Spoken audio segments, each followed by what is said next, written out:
ఏమిటో ఈ వేషం యోగి వేమలకు తులుగుడుతో వచ్చారండి. ఓరి వెధవా, నోరు మూసుకుని ఇన్ని దెబ్బలు ఎందుకురా తింటాం? చెప్పచ్చుగా. చెప్పడానికి ఎవరైనా ఛాన్స్ ఇచ్చారా? లేదు.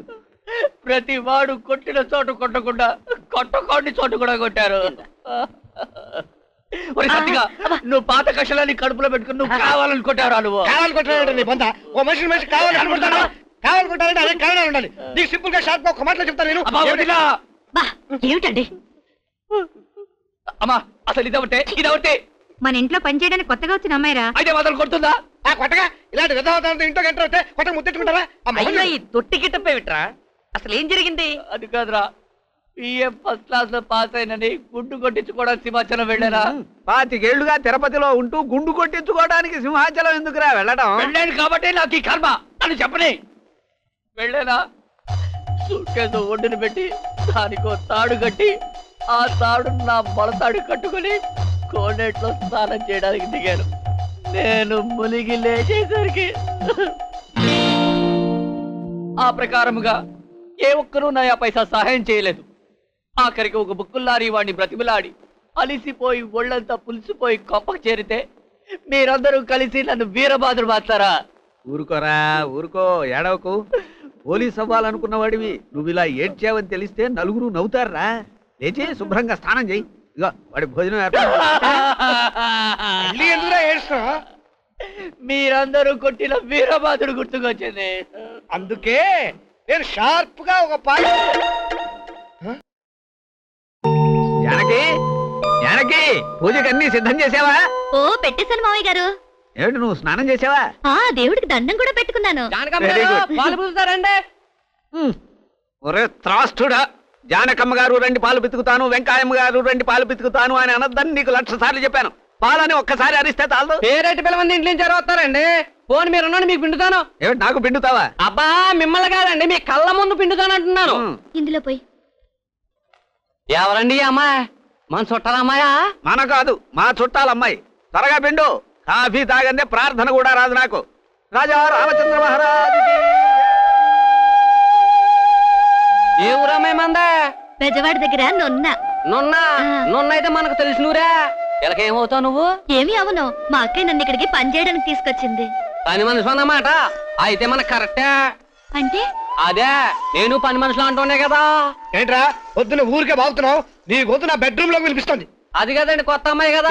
కొత్త? అసలు కొత్త ఏంటి పాత ఏంటి? అసలు ఏంటి పని? పాలు పెట్టడం.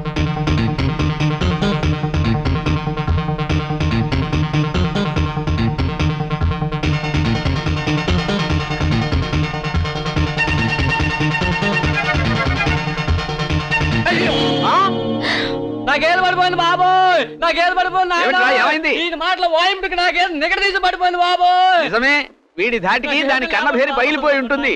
చెవులు పెద్దవి, మూసుకోవడానికి చేతులు లేవు, పడిపోక చేస్తుందా? నాకేది నువ్వు లేరా? నేనున్నాగా. ఏదమ్మా నీకు తొట్టి నిండా తెలగపిండి పెడతాను. లే తొట్టి గేద లేరా. గేదె తల్లి, గేదె మాత, ఈ రోజు మా వాడి ఫుడ్ నీకు పెడతాను. లే లే. మీరు తొట్టి వైపుతో సుత్తు కొడతారండి. ఊరికే లోడలో వాగితే దానికి నిసుగైదు. ఉండండి, నేను లేపుతాను.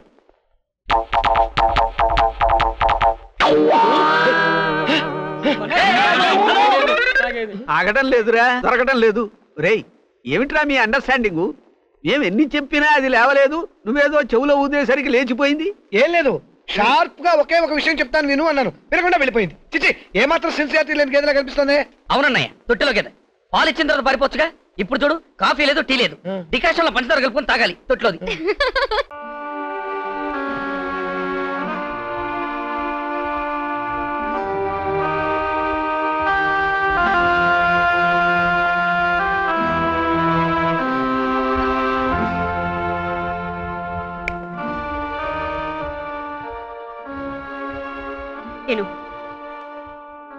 ఏమిటి అలా చూస్తున్నావు? మా అందరు మనశాంతులు తినేసావు. ఈ అన్నం తినలేవా? ఎవరి కోసం కడుపు మార్చుకుంటున్నావు? నువ్వు తినకపోతే నా మీద ఒట్టు.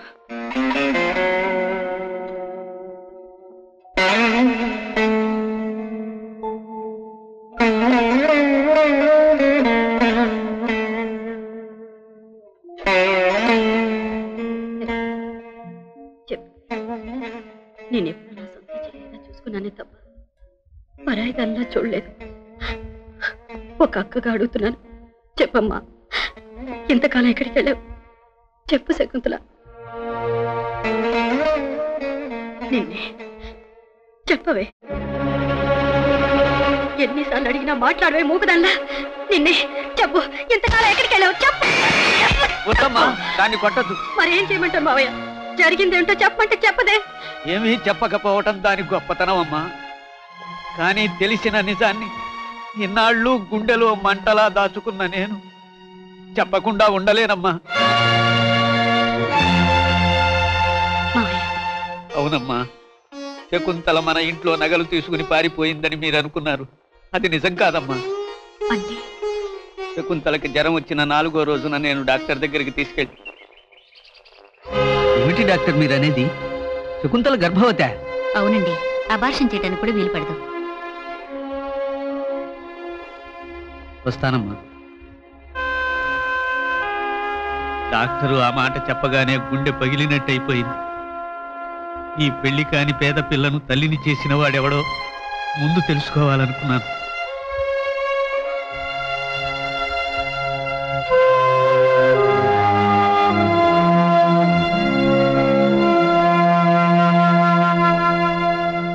అంటే ఈ విషయం నీకు ముందే తెలుసు అన్నమాట. తెలిస్తే మరి మాకెందుకు చెప్పలేదు? నీకు అన్యాయం చేసిన వాడెవడో చెప్పమ్మా. వాడితో నీ పెళ్లి నేను జరిపిస్తాను.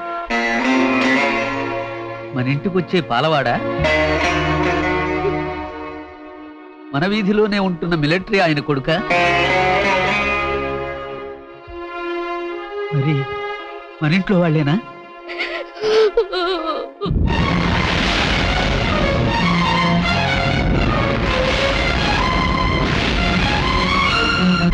అయితే చెప్పమ్మా. వెంకట, సత్యమా, నారాయణ, వీళ్ళ ముగ్గురులో ఎవరు? చెప్పమ్మా, చెప్పు. మావయ్య గారు, నన్ను వదిలేయండి. మీకు దండం పెడతాను. నేను ఇక్కడి నుంచి ఇటే మా ఊరికి వెళ్ళిపోతాను. వచ్చి మా అమ్మగారింట్లో పని చేసుకుని బతుకుతాను. ఒక్కకి విషయం తెలిస్తే నన్ను చంపేస్తుంది. అందుకే నిన్ను ఇక్కడికి తీసుకొచ్చి అడుగుతున్నాను. చెప్పు, నిన్ను ఈ స్థితికి తీసుకొచ్చిన వాడెవడు? చెప్పమ్మా. మావయ్య గారు, నన్ను క్షమించండి. భగవంతుడు సాక్షిగా చెప్తున్నాను, నా నోటి నుంచి అతని పేరు వినలేరు. నేను చెప్పినా అతను ఒప్పుకోవాలిగా. తనంతటి తను ఒప్పుకునే వరకు నేనేమి చెప్పలేను. ఏమీ చెప్పకుండా రోజులు గడిపేస్తే ఈ సంగతి ఊరందరికీ తెలిసిపోతుంది. నా పరువే పోతుంది. మరి దీనికి పరిష్కారం ఏమిటమ్మా? మావయ్య గారు, నా గురించి బాధపడకండి. నేను ఎక్కడికైనా వెళ్ళి బతుకుతాను. వద్దమ్మా, వద్దు. నువ్వెక్కడికి వెళ్ళక్కర్లేదు. నీ చెప్పినట్టు చెయ్యి.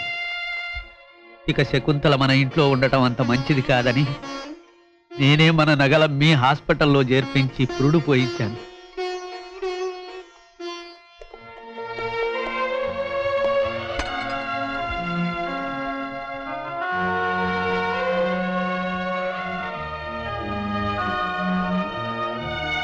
తరువాత తల్లిని బిడ్డని అనాథ శరణాలయంలో చేర్పించి అప్పుడప్పుడు చూసొస్తూ ఉండేవాణ్ణి.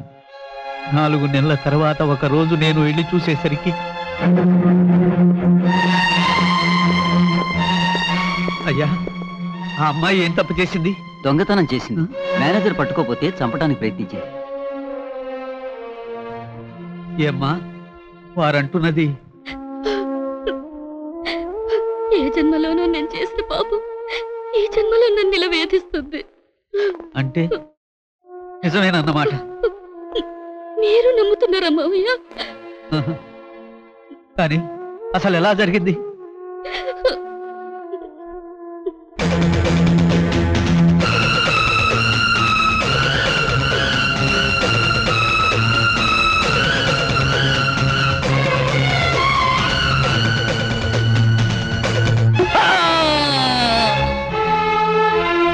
వాడెక్కడున్నాడమ్మా? తన పలుకుబడితో నేరం నాపై మోపినవాడు ఇక్కడ ఎందుకుంటాడు మావయ్య? ఆ టైంలోనే నీకు పిల్లలు పుట్టే అవకాశం లేదని డాక్టర్లు చెప్పారు. వీడెలాగో మన ఇంటి బిడ్డే అని తీసుకొచ్చి నీకు అప్పచెప్పాను. శకుంతల మంచి ప్రవర్తన వల్ల శిక్ష తగ్గి జైలు నుంచి ముందుగానే విడుదలైంది. అందుకే నేను దాన్ని కలిసి ఈ విషయం చెప్పలేకపోయాను. జైలు నుంచి విడుదలైన శకుంతల బిడ్డను వదిలి ఉండలేక తన బిడ్డని తను తీసుకుని వెళ్ళిపోయింది. మీరందరూ బిడ్డ తప్పిపోయాడని బాధపడుతున్నా నిజం చెప్పి మిమ్మల్ని మరింత క్షోభ పెట్టడం ఇష్టం లేక దాచానమ్మా.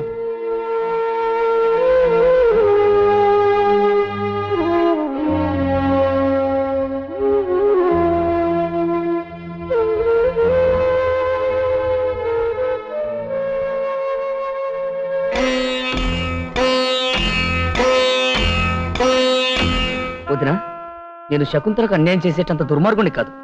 అసలు శకుంతల నేను ఆ దృష్టితో చూడలేదు. నువ్వు నమ్మితే నమ్ము, లేకపోతే లేదు.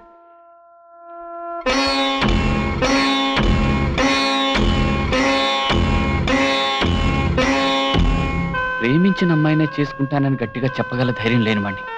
అలాంటిది ఇంకో అమ్మాయితోనే అక్రమ సంబంధం పెట్టుకుంటానా?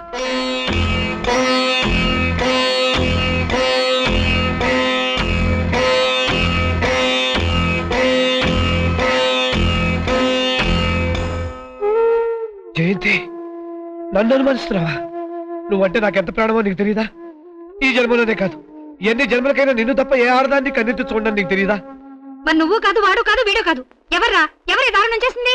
దానికి జవాబు చెప్పవలసింది వీళ్ళు కాదే. అది మాట పలుకు లేకుండా మూగి మొద్దులా కూర్చుందే. అది నిజం చెబితే గాని ఈ సమస్యకి పరిష్కారం దొరకదు. అది నిజం చెప్పదు మావయ్య. దాని మనసులో ఏముందో నాకు బాగా తెలుసు. కానీ తప్పు ఒప్పుకోవాల్సింది, నిజం చెప్పాల్సింది అది కాదు. దాన్ని చెడగొట్టిన ఆ మగ మహారాజు.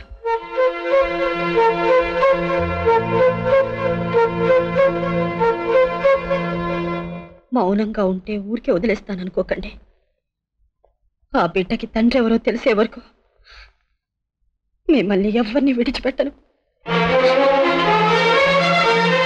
ఏమండి, ఏమిటండి ఇది? పిల్లలు మనకిచ్చిన బహుమానం.